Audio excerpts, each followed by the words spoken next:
अस्सलामुअलैकुम रहमतुल्लाहि वबरकातुहू। मैं शाहिद इकबाल, आप देख रहे हैं मेरा official YouTube channel journey with Shahid Iqbal. आज की बहुत अहम 3-4 न्यूज़ हैं, हम कोशिश करेंगे उनके ऊपर तज्जिया करें। हमारा मकसद किसी की दिल आज़ारी करना नहीं है, किसी को हिट करना नहीं है। हमारा मकसद हमेशा तामीरी गुफ्तगू है इस्लाही पहलू के ऊपर। जब बेहतरी की गुंजाइश होती है तभी बोला जाता है। तो पाकिस्तान में तो अंबार लगे हुए हैं बेहतरी के, जो गुंजाइश बाकी है बेहतरी की। तो इसलिए सबसे पहले तो जो हादसा हुआ है ट्रेन को, मैं उस हवाले से अभी तक जो इस वक्त हम वीडियो बना रहे हैं, अभी तक जो न्यूज़ आ रही है कि वे 35 अफराद उसमें शहीद हो चुके हैं, अल्लाह ताला को प्यारे हो चुके हैं, और 50-60 के करीब उसमें ज़ख्मी हैं। मेरी अल्लाह ताला से ये दुआ है कि अल्लाह ताला उनको जन्नतुल फरदौस में आला मकाम अता करे और उनके लवाहिकीन को अल्लाह ताला सब्र व जमील अता करे। दूसरे नंबर पे इसका खदशा जाहिर किया जा रहा है कि ये जो इंसिडेंस हुआ है ये कोई तखरीबकारी भी लगता है, कोई दहशतगर्दी भी लगता है, लेकिन तमाम पहलुओं से इसकी जांच होनी चाहिए।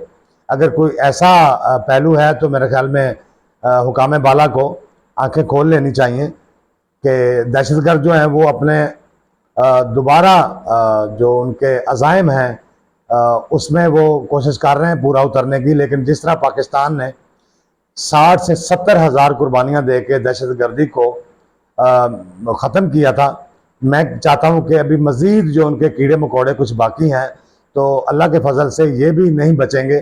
कुछ कार्रवाइयाँ वो कर जाते हैं, इंटेलिजेंस एजेंसियाँ बहुत अच्छा काम कर रही हैं। हमारी इस्टेब्लिशमेंट के जो मामलात हैं वो बड़े ज़बरदस्त जा रहे हैं। इस हवाले से टेररिज्म के हवाले से वो बड़ी कोशिश करते हैं कि किसी तरह इनको ख़त्म किया जाए, इनके ठिकानों को ख़त्म किया जाए। लेकिन फिर भी इंसान है, कहीं ना कहीं नहीं पता चलता और वो कार्रवाई करके निकल जाते हैं। दूसरे नंबर पे जो दूसरी अहम न्यूज़ है वो इमरान खान साहब के हवाले से है, लेकिन वो मैं आगे चल के आपको तफसीलन बताता हूँ।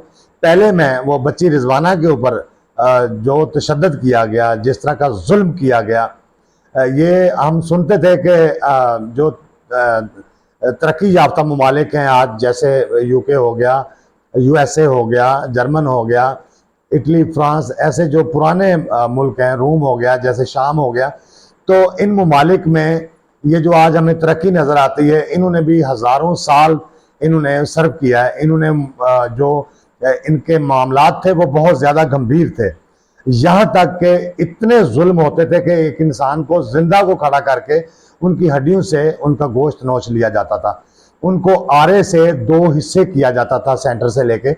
इस कदर जुल्म हुए। उसके बाद ये मुल्क जो है अब तरक्की याफ्ता ममालिक कहलाते हैं, और पाकिस्तान अभी बच्चा है 75-76 साल का, और पाकिस्तान कोशिश कर रहा है सर्वाइव करने की। अभी बहुत टाइम लगेगा, हमें बहुत से हमारे मामलात आएंगे बीच में। इसी वजह से हम बोलते हैं कि अल्लाह ताला फजल करे कि हमारी बेहतरी आनी चाहिए। ठीक है, इस हवाले से हम बात करते हैं कि ये जो बच्ची के ऊपर जुल्म हुआ है, मासूम बच्ची के ऊपर, और ये मैं तमाम व्यूवर्स को बता दूं कि ये कोई पहला केस नहीं है।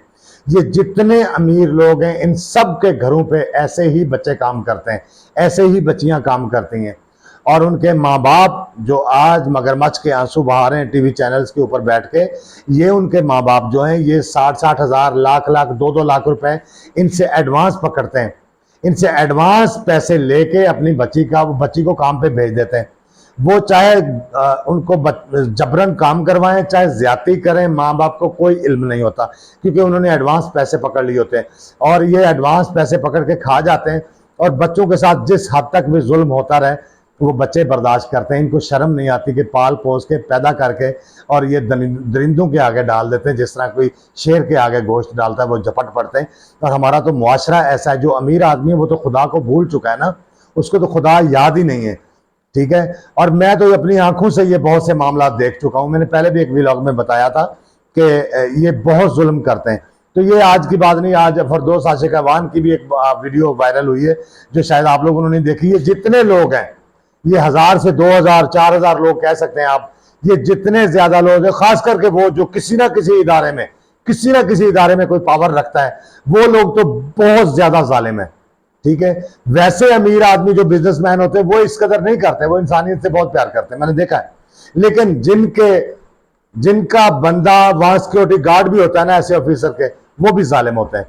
तो खुदारा अपनी बच्चियों के, अपने बच्चों के एडवांस पैसे ना पकड़ा करें, कोशिश करें कम बच्चे पैदा कर लें, अगर इतने नहीं पाले जाते तो लालच ना करें। और मुझे पता चला है कि उस बच्ची के साथ इस कदर जुल्म किया है उस मैडम ने, खुदा की कसम उसको चबुर्जी चौक में सरेआम फांसी देनी चाहिए।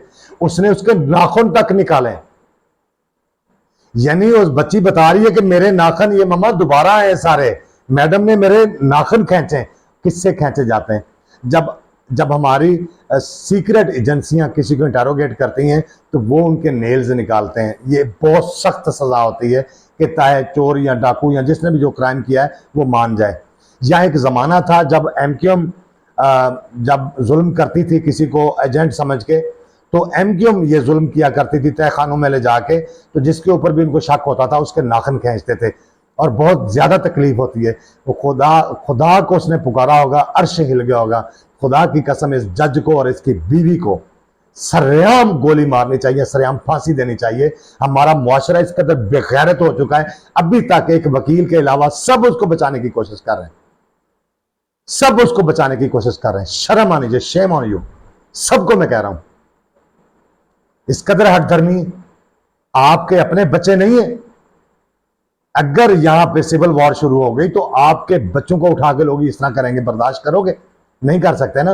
और आप जज साहब, आप फोन करके उसकी मां को कह रहे हो कि मैं बहुत ताकतवर हूं, आप लोग बहुत गरीब हो, आपको इंसाफ नहीं मिलेगा, आप कोशिश भी कर लो तो इंसाफ नहीं मिलेगा, तुम खुदा नहीं हो। मेरी एक बात याद रखना, पंजाब से अगर सरदारी निजाम खत्म किया है ना तो वो एक नौजवानों ने खत्म किया है, और ये पंजाब की धरती है। जब तक हम खामोश हैं, हम चुप हैं, तमाशा देख रहे हैं, हम नहीं चाहते मुल्क में सिविल वार हो, हम नहीं चाहते खाना जंगी हो, हम नहीं चाहते अवाम और इदारे आमने सामने आए। और अगर अपने आप को खुदा समझते हो तो मेरी बात याद रखना, जिस दिन ये कौम उठ गई ना, तुम लोगों को भागने का मौका भी नहीं मिलेगा। ठीक है? इस धरती से सदारती निजाम को खत्म करने के लिए माओ ने अपने नौजवान लाल कुर्बान किए हैं। जो भी सरदार बनने की कोशिश, चौधरी बनने की कोशिश करता था, माए अपने लाल कुर्बान फांसियों पे चढ़वा देती थी, लेकिन उसकी सरदारी को नहीं तस्लीम करती थी। ये वो धरती है। खुदा का खौफ करें, जिए और दूसरों को जीने दें। आखिरी जो मेरा पैरा है वो इमरान खान साहब के हवाले से है। इमरान खान साहब को जमीन के ऊपर एक मैट्रेस दिया गया, ना उनको बी क्लास दी गई, ना सी क्लास दी गई, ना ए क्लास दी गई। ठीक है? इनको शर्म नहीं आती। ये खुद जब जर्नल्स इनको पकड़ते हैं तो ये उनके पांव पकड़ के, इनके तलवे चाट के, इनको जो कुछ भी पेश करना करे ये पेश करके, और ये बी क्लासें लेते रहे। इनको हर सहूलत टीवी तक, टेलीफोन तक मुयसर होता था। अभी मैडम वो मरियम नवाज जो कह रही कि मेरी वॉशरूम गई कि वो तस्वीरें और वीडियो बना ली, ये मोबाइल लेके अंदर बैठी हुई थी जेल के अंदर। क्या आम कैदी को सहूलत ये मुयसर है कि वो मोबाइल लेके बैठे अंदर? चोरी छुपे सारे करते हैं, और इससे मोबाइल पकड़ा गया। इनको ये सहूलतें हैं, और उसको, उसका कसूर क्या है? सिर्फ इसलिए कि उसने जालिमों को ललकारा है, उसने चोर, डाकू, करप्ट लोगों को, बदमाशों को ललकारा है। ये कसूर है उसका। उसको जेल का खाना दिया जा रहा है। और बगैर तो तुम लोग तो घरों से मंगवाते थे 20-20 खाने, भूल गए हो? बंदे को माजी नहीं भूलना चाहिए। भूल गए तुम लोग को क्या क्या सहूलतें मुयसर थी? क्या तुम इस तरह इमरान खान को गिरा लोगे? क्या इस तरह तुम चाहते हो कि वो हमारी बातें मान लेगा, वो डील की तरफ आ जाएगा, कुछ लो कुछ दो वाला हिसाब होगा? भूल है आप लोगों की। वो ऐसा कभी नहीं करेगा। वो बहादुर माँ बाप का बेटा है, और वो हजरत इमाम हुसैन अलैहिस्सलाम का पैरोकार है, और सच्चे दिल से जो हजरत इमाम हुसैन की कुर्बानी है उसको तस्लीम करता है, और वो हक पे खड़ा है। और जो पाकिस्तान में इस वक्त हक के साथ खड़ा है, वो यकीनन तौर पे हज़रत इमाम हुसैन अलैहिस्सलाम के किरदार के साथ खड़ा है, उनके अफकार के साथ खड़ा है, उनकी सोच के साथ खड़ा है। और जो जो भी इस वक्त